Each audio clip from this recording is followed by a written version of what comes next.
Frères et sœurs confinés, bonjour. Je suis content d'être avec vous aujourd'hui, ce matin, ce soir. Je ne sais pas à quelle heure vous regardez ce message. J'espère que tout le monde va bien. J'espère que vous êtes bien installés dans votre canapé ou je ne sais pas où chez vous. Et on est parti pour ouvrir la Bible ensemble. Avant ça, je voulais vous poser une question. Alors, j'aurais pas les réponses forcément, mais est-ce que vous êtes déjà projeté en mode après confinement? Qu'est-ce que ça va donner? Pour l'instant, on a la date du 11 mai. Qu'est-ce que ça va donner après ce confinement et surtout, qu'est-ce que vous attendez de plus, qu'est-ce que vous attendez le plus après ce confinement? Est-ce que c'est par exemple la première terrasse que vous pourrez faire en espérant qu'il y ait du soleil? Est-ce que, je sais pas, pour une bière ou pour une glace, ou est-ce que c'est quelque chose qui vous fait envie d'imaginer ce truc-là? La première fois qu'on peut sortir de chez nous et enfin en profiter. Et des premières comme ça, il y en a plein. Il y a la première fois qu'on pourrait enfin être invité chez des amis ou invité chez nous et voir des gens, d'autres gens, chez nous ou chez eux. Il y a aussi la première fois qu'on pourra partir loin, je sais pas, à la montagne par exemple, une petite escapade. La première fois qu'on pourra aller au parc de la Tête d'Or et profiter du soleil dehors. Donc il y a toutes ces premières fois voilà, qu'on attend. Il y en a des qui sont plus pratico-pratiques aussi. La première coupe de cheveux, hein, celle-là va faire du bien aussi.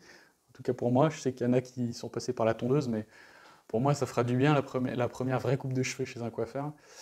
J'ai posé la question autour de moi, la réponse la plus courante que j'ai eue, c'est la première fois que je pourrais mettre mes enfants soit à la crèche, soit à l'école, et retrouver le rythme d'avant avec voilà, un peu plus de tranquillité de ce côté-là, si vous voyez ce que je veux dire. Bon, et il y a un truc qu'on attend aussi tous, je l'espère, moi je l'attends en tout cas, c'est la première fois qu'on va pouvoir se retrouver tous ensemble à nouveau pour louer Dieu d'un seul cœur, pouvoir chanter à nouveau tous ensemble. Et c'est de ça que va parler le texte de ce matin.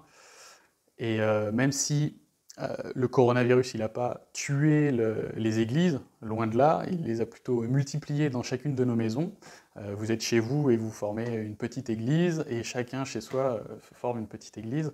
Donc le coronavirus a eu ce truc-là, mais on a quand même malgré tout plus le phénomène de pouvoir se rassembler tous ensemble pour louer notre Dieu d'un seul cœur et d'une seule voix. Et ça manque particulièrement dans ces temps-là. Alors on va lire aujourd'hui le psaume 122, vous pouvez déjà prendre le texte si vous voulez suivre avec moi. Donc on est dans le troisième psaume des chants des montées, ou cantiques des degrés, suivant les traductions. Daniel a prêché sur le psaume 120, Josh a prêché sur le psaume 121, qui étaient des psaumes où ça parlait plutôt d'ouvrir son cœur pour parler des choses qui étaient plutôt un peu tristes et lourdes à porter. Et là, le psaume 122, on va être plutôt dans la joie, on va plutôt parler justement, c'est une réponse un peu aux deux premiers psaumes. Et ce psaume-là, justement, il va parler de enfin, des cantiques des montées, des pèlerinages en fait. Parce que dans le psaume, on va voir qu'il s'agit d'être en chemin vers la maison de l'Éternel, et c'est tout l'objet du pèlerinage. Et les cantiques des degrés, ou les chants des montées, sont institués en quelque sorte par ce psaume-là. Alors, dans cette prédication, je ferai trois remarques qu'on retrouve dans le titre de cette prédication. La première, c'est que nous sommes nés pour louer Dieu. La deuxième, c'est que nous sommes nés pour le louer ensemble. Et la troisième, c'est que nous sommes nés pour le louer en paix. Alors, on va lire dans le psaume 122. Je vous propose de suivre avec moi. Chant des montées de David. Je suis dans la joie quand on me dit « Allons à la maison de l'Éternel ». Nos pas se sont arrêtés dans tes portes, Jérusalem. Jérusalem, tu es construite comme une ville qui forme un ensemble parfait. C'est là que montent les tribus de l'Éternel. C'est la règle en Israël pour louer le nom de l'Éternel. Car là se trouvent les trônes réservés à la justice, les trônes de la famille de David. Demandez la paix à Jérusalem. Que ceux qui t'aiment jouissent du repos. Que la paix de tes murs, que la paix règne dans tes murs, et la tranquillité dans tes palais. À cause de mes frères et de mes amis, je dirais que la paix règne chez toi. À cause de la maison de l'Éternel notre Dieu, je fais des vœux pour ton bonheur. Jusqu'ici, la parole de Dieu, et avant de rentrer dans le premier point, je vais prier. Seigneur, on est reconnaissant des moyens techniques de pouvoir se rassembler autour de ta parole. Je te demande d'ouvrir nos cœurs, de préparer le terrain et qu'on soit réceptif à ce psaume 122. Le thème de la louange, c'est un thème important dans la Bible. On veut être attentif à ce que tu veux nous dire sur ce sujet-là et rends notre compréhension claire et nos cœurs malléables sur ce sujet-là en particulier. Au nom de Jésus. Amen. Alors on commence avec ce premier point. Nous sommes nés pour le louer. Nous sommes nés pour louer Dieu. Le premier verset, il est assez connu, il est aussi la première phrase d'un chant qu'on chante dans le milieu évangélique qui dit « Je suis dans la joie quand on me dit « Allons à la maison de l'Éternel ». Pourquoi est-ce que David est joyeux à l'idée de se rendre à Jérusalem? Qu'est-ce qu'il anticipe là-bas? Si on regarde le psaume, on a le cœur vraiment de ce psaume 122 qui se situe au verset 4. Les tribus d'Israël montent à Jérusalem pour louer Dieu. C'est pas tellement la maison de l'Éternel, c'est pas tellement Jérusalem que David affectionne particulièrement, même si je pense qu'il aimait vraiment Jérusalem, mais c'est plutôt l'anticipation de qui il va rencontrer là-bas. Et donc c'est une histoire de relation et de rencontre avec son Dieu. Il anticipe cette proximité, cette admiration qu'il connaît très bien pour avoir écrit une grande partie des psaumes. Et David, il se réjouit en connaissant bien ce sentiment-là. C'est la créature qui observe son créateur et chante ses louanges tellement il le trouve grand. Il y a 15 jours, Josh il nous a parlé des réflexes qu'on pouvait avoir de chercher ailleurs qu'auprès de Dieu du secours. Pour la louange, c'est un peu pareil. C'est comme si on avait tous en nous, on était tous un gros puzzle, et on a en nous un trou béant. Il n'y a qu'une seule pièce qui peut venir combler ce trou. Et on en essaye plusieurs, et il n'y en a aucune qui fonctionne parfaitement. Et même pour la plupart, elle ne fonctionne pas du tout. Et la louange, c'est ce moment où on trouve la bonne pièce, à savoir Dieu. On trouve la pièce qui vient épouser parfaitement la forme du trou. Et quand on met la pièce en face du trou, on se rend compte que tout colle et on se rend compte que cette pièce-là, c'était celle qu'on attendait. Et waouh, à ce moment-là, on trouve Dieu grand, parfait, puissant, saint, juste, aimant, patient. Voilà, le cœur exprime tout le bonheur qu'on a d'être en relation avec notre Dieu. Et la raison pour laquelle cette joie est si particulière, c'est parce qu'on a été créé pour ça. De Genèse à Apocalypse, la Bible nous dit qu'on a été créé pour le louer.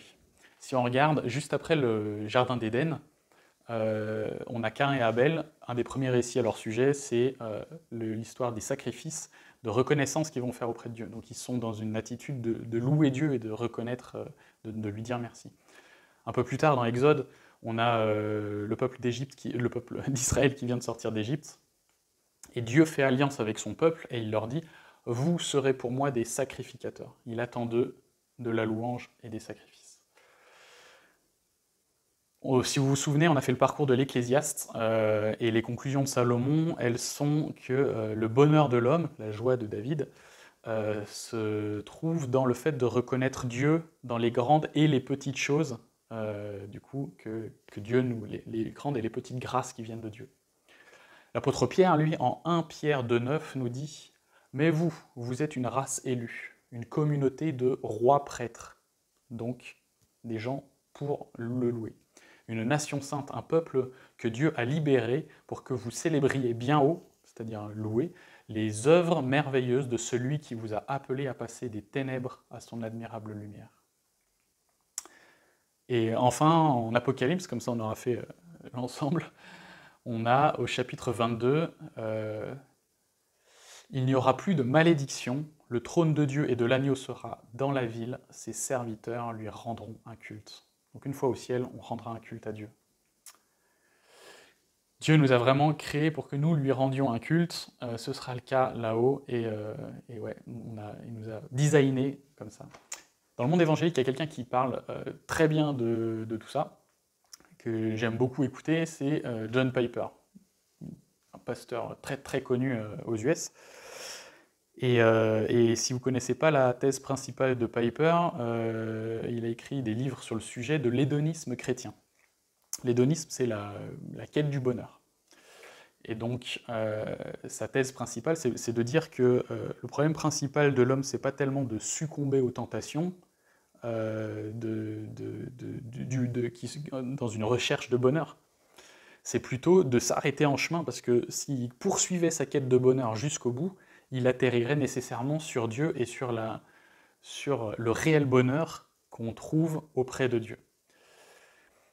Si vous aimez pas trop lire, il a un petit livre qui s'appelle Au risque d'être heureux, ça se lit vraiment en une soirée et franchement, c'est vraiment un bon livre à lire. Si vous aimez un peu plus lire, son livre principal sur le sujet, ça s'appelle Prendre plaisir en Dieu.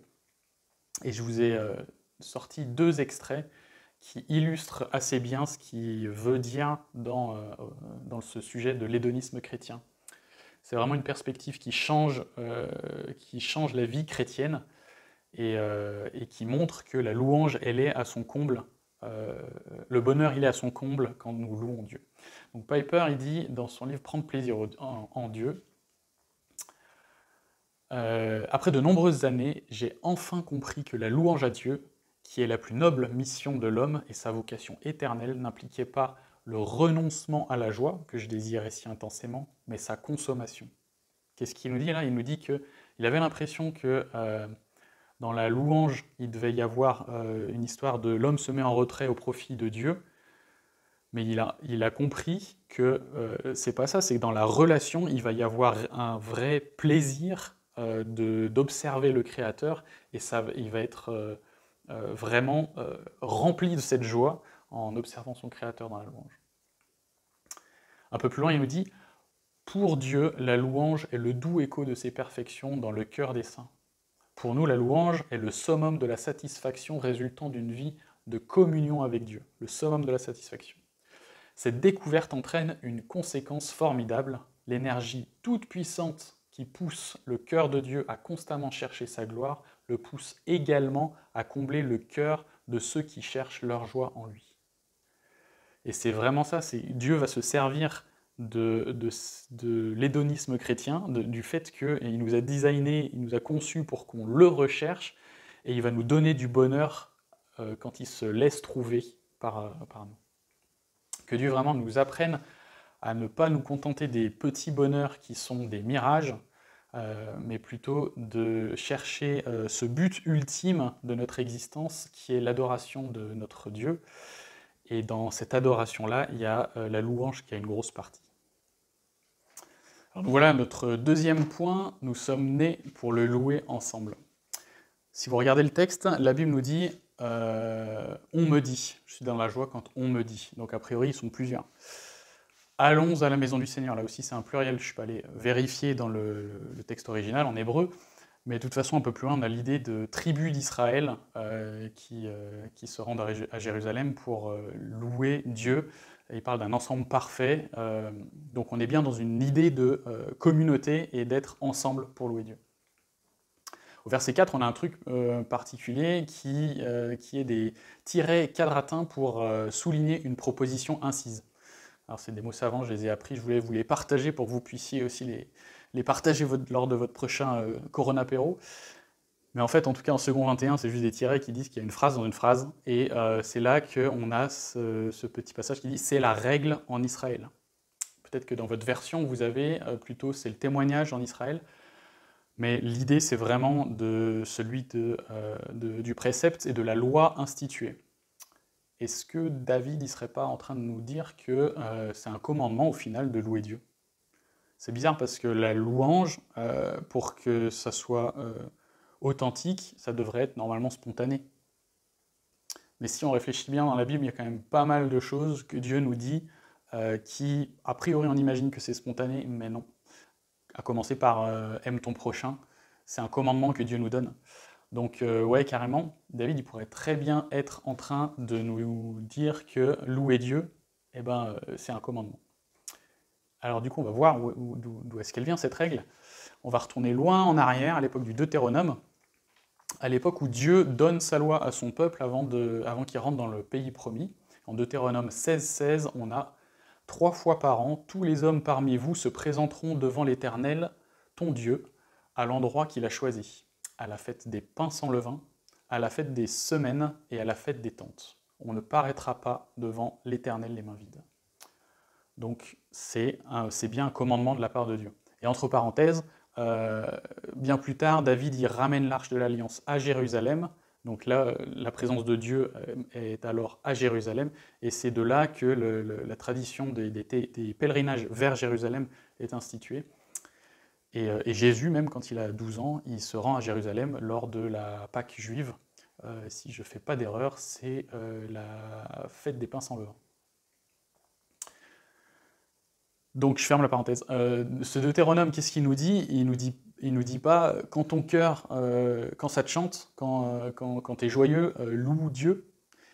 Il nous dit que c'est une règle 3 fois par an. Rendez-vous tous les hommes dans la présence de Dieu pour louer Dieu. Donc oui, carrément, c'est une règle, c'est un commandement que Dieu nous donne de se rassembler ensemble pour louer Dieu. Et donc c'est bien quelque chose de communautaire. Et de la même manière que Dieu a prévu que son Église, le corps de Christ, fonctionne en communauté et que la communion fraternelle fasse partie des moyens de grâce pour grandir en sanctification, la louange aussi, elle a été prévue pour être pratiquée en communauté. Et il y a quelque chose de vraiment particulier dans la louange communautaire, c'est qu'on regarde tous au même endroit. On a tous des regards tournés vers Dieu. Et quand on fait ce constat-là de la grandeur de notre roi, qu'on s'appelle Daniel ou qu'on s'appelle Philippe, on fait tous la même taille. Non mais blague à part, c'est vrai que ça nivelle tout le monde en fait. Regardez la grandeur de Dieu, on se rend compte à quel point on est éloigné de l'excellence de Dieu, à la fois éloigné de l'excellence de Dieu et à la fois proche grâce à Christ, que ça nivelle tout le monde, qu'on soit vieux, jeune, qu'on soit diplômé, illettré, qu'on soit un vieux routard de la foi ou qu'on soit un jeune padawan, on est tous au même niveau, et c'est en ça que la louange communautaire, elle unit et elle rassemble en regardant ensemble autour de Dieu, en direction de Dieu.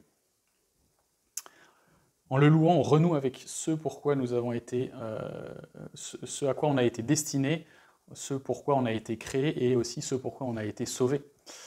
Et voilà pourquoi Dieu il nous encourage vraiment à ce que cette louange elle se fasse ensemble. Et vraiment, moi j'ai hâte qu'on puisse se retrouver pour ça. Actuellement, on est tous dans nos maisons, c'est pas forcément facile de louer Dieu, d'autant plus qu'on a l'habitude, le réflexe d'associer louange à musique. Et tout le monde n'est pas musicien et on n'a pas tous cette facilité-là. Mais on oublie peut-être aussi des fois que la louange, le moyen le plus simple de louer Dieu, c'est tout simplement la prière de louange. Et souvent la prière, ça sonne un petit peu requête auprès de Dieu. Seigneur, je te remets ce sujet-là, je te demande ceci. Mais la louange en famille de notre Dieu, dans ces temps de confinement, ça peut être aussi une chouette expérience de pouvoir simplement dire ce qu'on dirait à Dieu dans des chants, mais le dire simplement dans des prières. Seigneur, que je te trouve grand, que je te trouve puissant, quand je regarde ta création, même depuis ma fenêtre, quand je regarde ta création, je me rends compte de ton génie, je te remercie pour la croix, etc. Toutes ces thématiques-là qu'on donne dans des chants, vraiment on peut les adresser tout simplement en prière. Nous voilà dans la dernière partie, la troisième partie, nous sommes nés pour le louer en paix. Alors jusque-là, David il était plutôt joyeux, il décrivait donc sa joie et son admiration pour ce peuple uni en train de louer Dieu. Et au verset 6, il y a un changement de ton, il devient préoccupé, il devient un peu soucieux.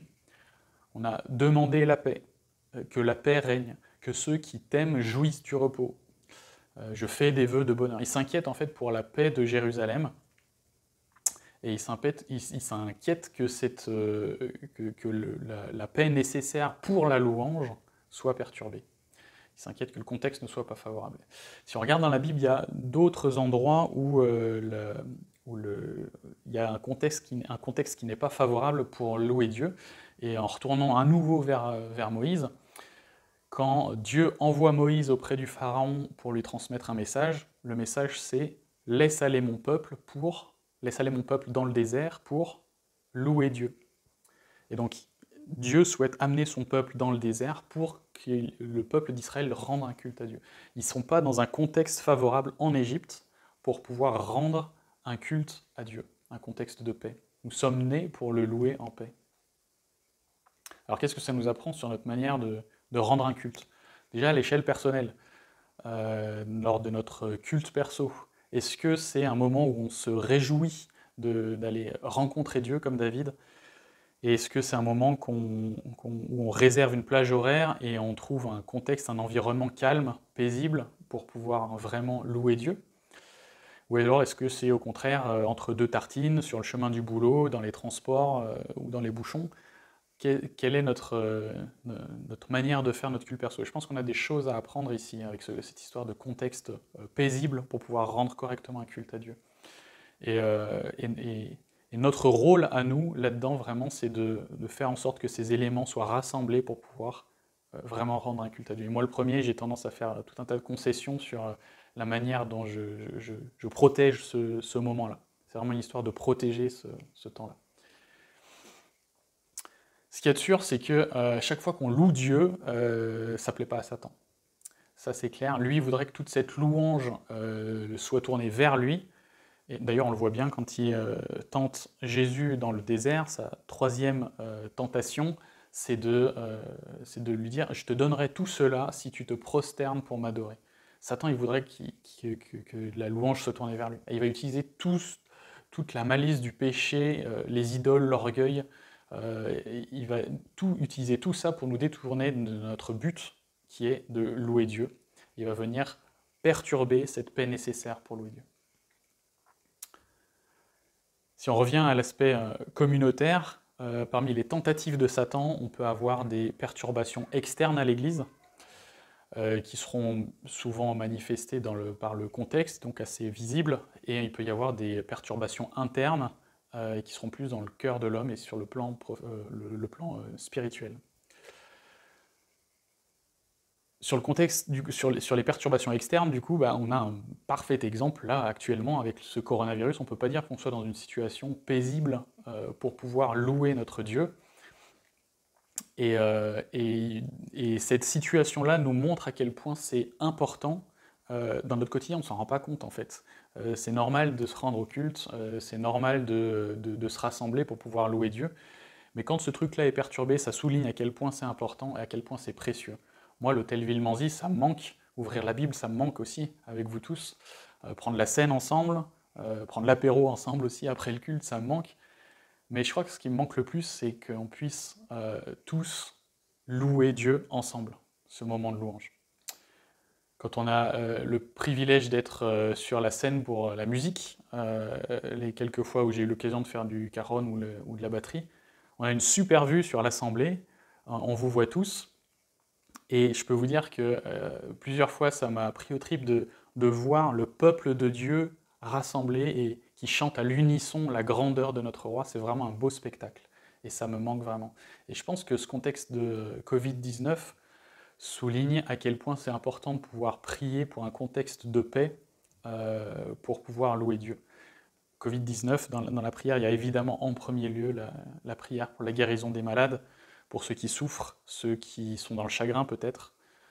Il y a la prière aussi pour ceux qui sont dans des difficultés avec leur emploi, peut-être des difficultés financières.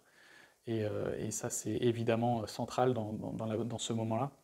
Mais je pense qu'ici, la Bible nous invite aussi à réfléchir que dans la prière, on a aussi des requêtes à envoyer à Dieu pour lui demander « permets-nous de pouvoir nous rassembler à nouveau », que la situation sanitaire actuelle soit suffisamment safe pour qu'on puisse se rassembler à nouveau et pour pouvoir rendre un culte à Dieu à nouveau ensemble. Et si on regarde maintenant les éléments internes à l'Église, qui peuvent venir perturber cette louange-là, bah, Satan il va utiliser tout ce qui peut venir noircir notre cœur en quelque sorte. Il y a bien sûr les dysfonctionnements qu'il pourrait y avoir dans l'Église, les querelles, il pourrait y avoir la convoitise, de la jalousie, tout un tas de choses, mais aussi tout simplement notre propre péché à nous, celui qu'il n'y a que nous et Dieu qui connaissons, qu'on souhaite être le plus caché possible, qui va venir entacher notre cœur et faire barrière à la louange qu'on pourrait avoir pour notre Dieu. Et, euh, et je sais pas, je pense qu'on a tous déjà eu ce sentiment-là de passer un culte avec des préoccupations, des soucis, peut-être un péché sur la conscience, et d'avoir ce sentiment d'être totalement passé à côté, que ce soit un culte perso ou que ce soit un culte en communauté, le sentiment vraiment d'être vraiment passé à côté et que rien de, de réjouissant se soit vraiment passé lors de ce moment-là. Et Jésus, il nous offre ce nettoyage pour pouvoir nous rapprocher de Dieu et pour pouvoir lui adresser une louange qui soit pleine et authentique et joyeuse. Et vraiment qu'on ne se prive pas de cette grâce que Dieu nous donne, du pardon qu'il nous offre, avant de pouvoir se lancer dans une louange joyeuse auprès de notre Créateur. Alors avant d'arriver à la conclusion, je voulais vous partager un petit bout de mon histoire perso au sujet de la louange, donc, et puis des barrières illustrer un petit peu les barrières que Satan peut mettre dans les histoires des uns et des autres. Alors, vous me connaissez un peu, à Croix-Rousse, j'ai des goûts musicaux qui sont un peu différents, on va dire même aux antipodes de ce qu'on appelle traditionnellement la louange. Moi, il faut que le tempo soit plutôt aux alentours de 200 BPM. J'aime quand il y a une énergie folle sur scène qui se compte en mégawatts, que le chanteur est prêt à sacrifier ses cordes vocales et qui mouille la chemise comme jamais. Ça, c'est la musique à moi qui me parle vraiment et pour que je prenne du plaisir, c'est ça qui me parle. Et avec les années, donc je remonte longtemps, il y a pas mal d'années en arrière, je trouvais de moins en moins de plaisir dans la louange à l'église, déjà parce que cette musique-là ne me parlait pas du tout. Et puis aussi parce que j'ai été blessé par certains chrétiens qui manquaient un peu de tact et qui ont eu plutôt une attitude de jugement. Je me suis senti un peu exclu. Et du coup, pendant une longue période, j'ai fait en sorte d'arriver très en retard au culte, vous pouvez demander à ma femme, pour arriver tout juste après la louange et prêt pour le message. Et à tel point que ça a duré un moment, et puis je pense que le Saint-Esprit a quand même pardon, beaucoup travaillé mon cœur. Et au bout d'un moment, j'ai compris que j'étais dans un rejet de quelque chose, et j'ai remis tout ça dans les mains de Dieu. Je lui ai demandé de me donner à nouveau plaisir dans la louange, malgré toutes les barrières qui existaient, et que lui, il pouvait faire tomber ces barrières-là. Et que si Dieu a prévu que cette louange-là, elle soit faite en communauté, que je puisse prendre plaisir dans la louange en communauté avec mes frères et sœurs, et ben je voulais absolument pas passer à côté de ce que Dieu avait prévu pour moi. Donc je lui ai fait cette prière-là, de faire tomber ces barrières-là. Et ben vous savez quoi, Dieu répond. Sur des prières comme ça, je peux vous assurer que Dieu répond à ce type de prière. Surtout quand la prière, elle dit « transforme mon cœur, je veux pouvoir te louer avec mes frères et sœurs, fais tomber les barrières ». Dieu, il répond à des prières comme celle-là, vous n'avez pas idée. Et maintenant, ben, mes goûts musicaux, ils n'ont pas changé. Il faut toujours la double pédale, des gros riffs et quelqu'un qui hurle sur scène pour que ça me plaise musicalement. Mais quand il s'agit de louer mon Dieu, eh ben, il a fait en sorte que que mon cœur soit sensible à ce qui rassemble et ce qui fédère le corps de Christ, à ce qui rassemble et fédère mes frères et sœurs. Et vraiment, je peux dire maintenant que je prends plaisir dans la louange parce que Dieu a fait cette œuvre-là en moi, et je prends plaisir dans la louange avec la même chose que mes frères et sœurs. C'est toujours pas la louange, c'est toujours pas le numéro un dans mes styles musicaux préférés, mais vraiment j'ai ce plaisir-là de pouvoir participer pleinement à la louange, et gloire à Dieu. Faites cette prière aussi vous-même, de pouvoir prendre plaisir dans la louange, que Dieu vous façonne votre cœur pour que ce soit toujours plus de plaisir. Et même si vous avez déjà beaucoup d'enthousiasme dans la louange, il n'y a pas de stock limité dans cette histoire-là. Vous pouvez tout à fait demander à Dieu encore plus de bonheur dans ces moments-là, parce qu'on a été fait pour ça. On a été fait pour ça. Alors on arrive à la conclusion. On a vu que ce psaume 122, il a tout un tas d'applications très concrètes, que David nous encourage à louer Dieu, que c'est même un commandement de le louer ensemble, et qu'on a besoin d'un contexte paisible pour ça. Et vraiment, je prie qu'on puisse se saisir aujourd'hui, maintenant, de tout ça. Et quand je lis ce texte en même temps, je ne peux pas m'empêcher de voir deux niveaux de lecture. Il y a ce premier niveau de lecture qu'on vient de parcourir ensemble, où David nous disait tout ça, qui était valable aussi bien pour les pèlerins qui se rendaient à Jérusalem et les gens de son époque, mais pour nous aussi. Donc ça c'est le premier niveau de lecture, mais il y a ce deuxième niveau de lecture quand on parle de Jérusalem, de trône, de la maison de l'Éternel. Moi, je ne peux pas m'empêcher de penser à la nouvelle création et à l'espérance que nous avons de rejoindre notre Sauveur un jour là-bas. Et quand on parle de la Nouvelle Jérusalem, il y a un texte qui est génial dans Apocalypse 21 au verset 2 à 4, je vais vous le lire. Je vis la ville sainte, la Nouvelle Jérusalem descendre du ciel d'auprès de Dieu, belle comme une mariée qui s'est préparée pour son époux.